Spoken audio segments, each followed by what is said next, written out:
Press the bell icon of the ePathshala channel and never miss another update. So finally student, we are back with new chapter और आपका बहुत बहुत स्वागत है हमारे ePathshala के चैनल पे।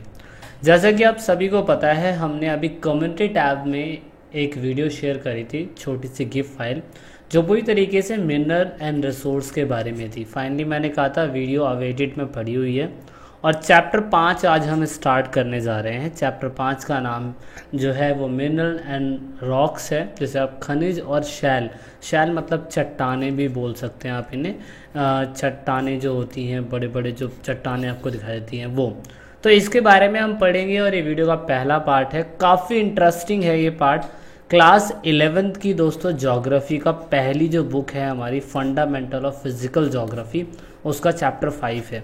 दोस्तों एक और चीज़ बताना चाहूँगा मैं आपको कि ये न्यू सिलेबस के अकॉर्डिंग जो चैप्टर हैं उसके अकॉर्डिंग वीडियो बन रही है और चैप्टर 5 इस बार आ रहा है आपके एग्ज़ाम में।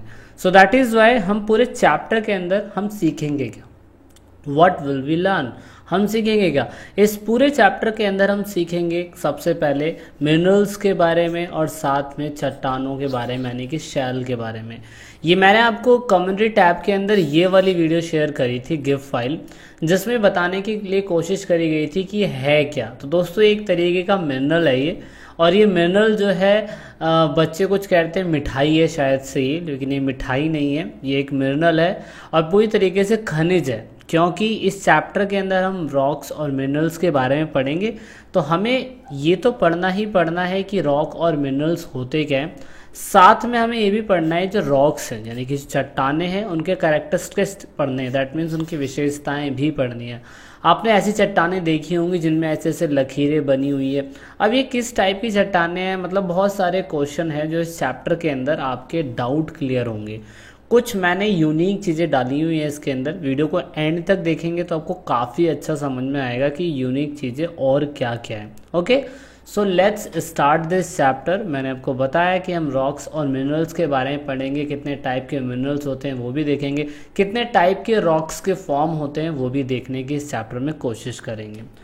तो दोस्तों खनिज, क्योंकि खनिज की शुरुआत हम पहले करेंगे और चट्टानों की शुरुआत हम बाद में करेंगे, रॉक्स की शुरुआत हम बाद में करेंगे। तो खनिज पदार्थ होते क्या हैं, सही मायने में खनिज पदार्थ है क्या।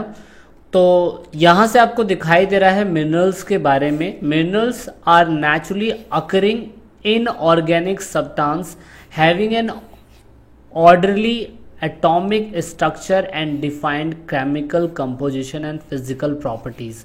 दैट मीन्स खनिज पदार्थ दोस्तों कुछ ऐसे पदार्थ की संरचना है, एक ऐसे केमिकल कंपोजिशन की संरचना है जिसमें कुछ ना कुछ फिजिकल प्रॉपर्टीज पाई जाती हो, कुछ भौतिक गुण पाए जाते हो। आप अपने घर के अंदर में ना किसी टाइप का मिनरल्स देख सकते हैं। अगर आप कोयले को देखेंगे तो वो भी एक टाइप का मिनरल्स है, अगर आप खाद देखेंगे वो भी एक टाइप का मिनरल्स है, अगर आप शीशा देखेंगे तो भी वो किसी न किसी टाइप के मिनरल्स से ही बना हुआ है। तो कहने का मतलब खनिज पदार्थ वो पदार्थ होते हैं जिसके अंदर एक डिफाइंड केमिकल कंपोजिशन होता है।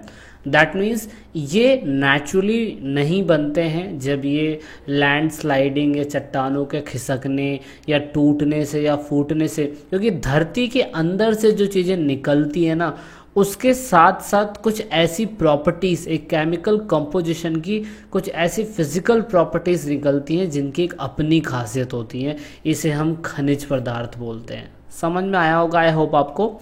तो अब और सिंपल शब्दों में मैं आपको बताने की कोशिश करता हूँ। जैसे आपको चट्टान दिखाई दे रही है दोस्तों, ये चट्टान जो है ना, ये कहाँ यूज़ होती होगी, कैसे यूज़ होती होगी, उसका अंदाज़ा आपको नहीं है, लेकिन ये भी एक खनिज पदार्थ है।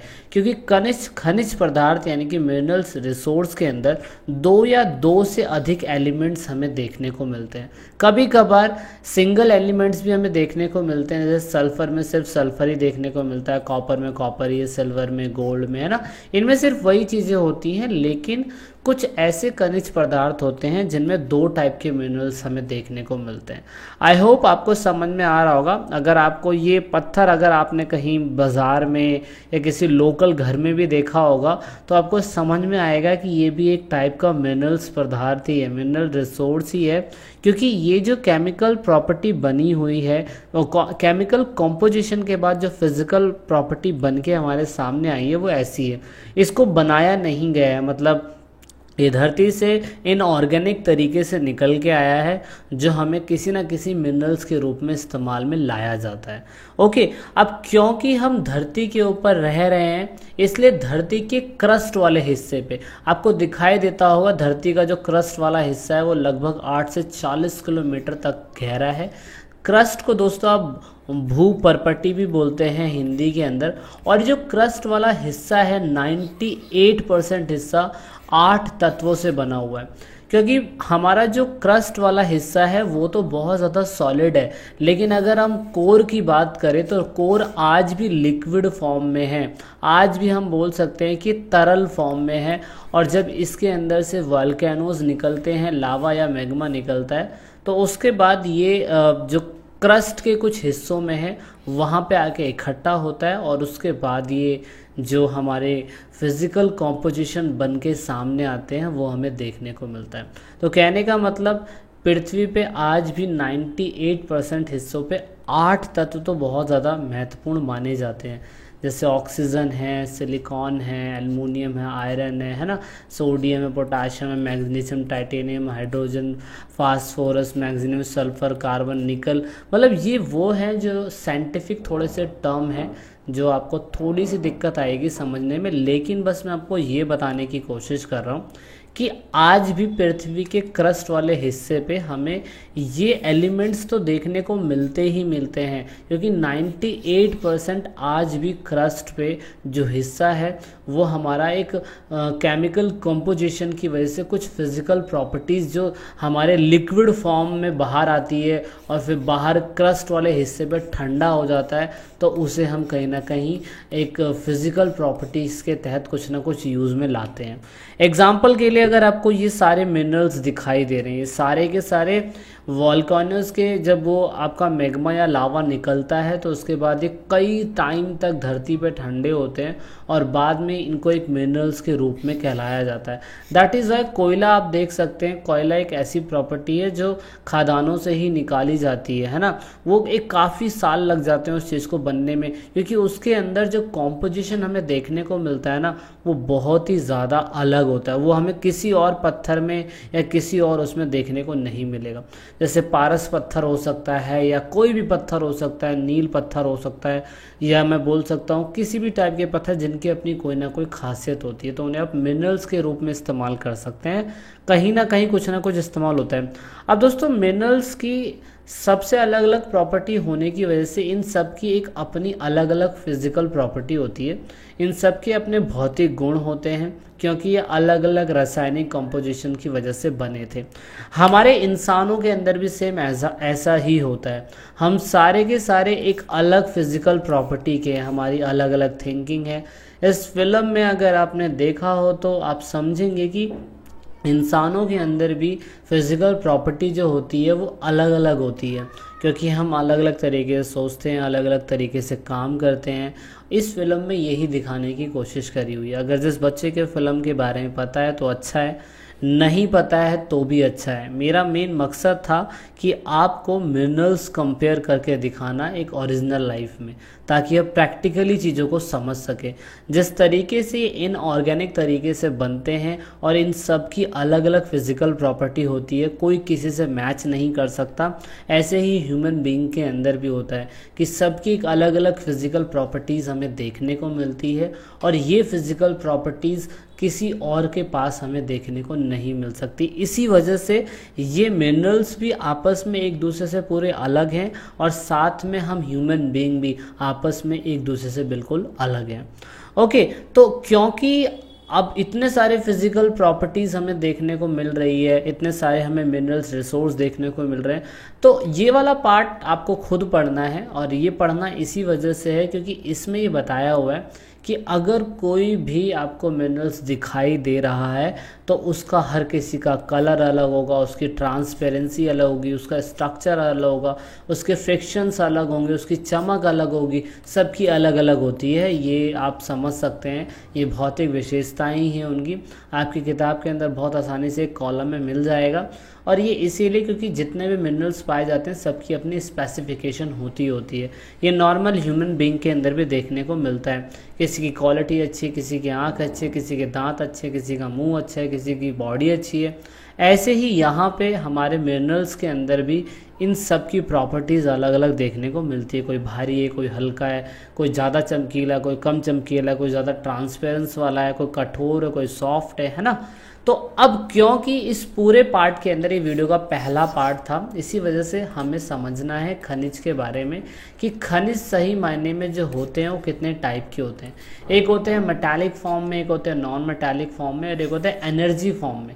लेकिन दोस्तों इस पार्ट के अंदर, इस बुक के अंदर आपको ये एनर्जी फॉर्म के बारे में नहीं बताया हुआ है। ठीक है, सिर्फ और सिर्फ आपको मेटालिक और नॉन मेटालिक के बारे में बताया हुआ है, और मेटालिक और नॉन मेटालिक के भी हिस्से होते हैं।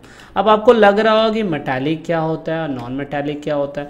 दोस्तों मेटालिक का मतलब होता है जो धात्विक फॉर्म में, एक धातु की फॉर्म में, एक हार्ड फॉर्म में पाया जाए, उसे हम मेटालिक मिनरल्स बोलते हैं। इसकी एक खासियत ये होती है कि इसके भी टाइप होते हैं फेरस। फेरस मतलब अब देखो ये सारे के सारे ठोस तो हैं, ये सब ठोस तो हैं, लेकिन इनके अंदर लोहे की मात्रा ज़्यादा है। इसीलिए आप हेमेटाइट और मैग्नेटाइट को देखेंगे, इनमें सबसे ज़्यादा लोहे की मात्रा पाई जाती है। ये निकलते धरती के अंदर से ही हैं, लेकिन जब ये ठंडे हो जाते हैं तो ठंडे होने के बाद ये मेटालिक फॉर्म में बन जाते हैं। और ये फेरस की कैटेगरी में इसलिए आते हैं कि जब धरती से जब निकलते हैं तो इनके अंदर लोहे की मात्रा ज़्यादा होती है, इसीलिए इन्हें मेटालिक मिनरल्स तो बोलेंगे, लेकिन मेटालिक के अंदर फेरस मेटालिक मिनरल्स इसलिए बोलेंगे। ठीक है ना। इसे आप लोहांश भी बोल सकते हैं या लोहा तत्व भी बोल सकते हैं, कुछ भी बोल सकते हैं हिंदी में। तो ज़्यादा टेंशन लेने की ज़रूरत नहीं है। जिस तरीके से इंसान जो है नर और मादा में बटा हुआ है, यानी कि मैन एंड वुमेन में बटा हुआ है, ऐसी मिनरल्स को मेटालिक और नॉन मेटालिक के फॉर्म में बांटा हुआ है।